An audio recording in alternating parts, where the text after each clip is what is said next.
Hello friend, नमस्ते, राम राम। मैं हूँ रीना यादव। मैं अपने यूट्यूब चैनल पे आप सभी का स्वागत करती हूँ।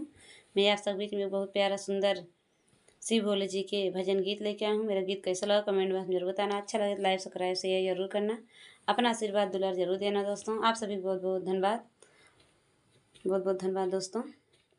कहाँ लगाया बड़ी देर हो शिव भोला, कहाँ लगाया अड़ी देर हो शिव भोला।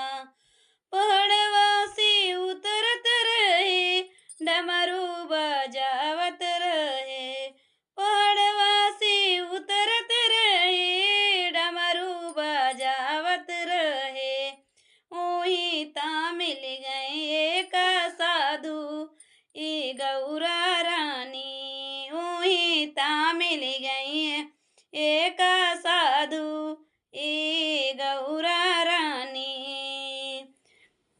पर्व कहाँ लगाया बड़ी देर हो शिव भोला, कहाँ लगाया बड़ी देर हो शिव भोला। पड़वसी उतरत रही, भंगिया पियत रहे। पड़वासी उतरत रही, भंगिया पियत रहे। वहीं ता मिल गए एक भिखारी इयो गौरा रानी। वहीं ता मिल गए एक भिखारी हे गौरा रानी। भिखारी का जो लिया भरत होइगा देर हो गौरा रानी। भिखारी का झोलिया भरा देर हो गौरा रानी।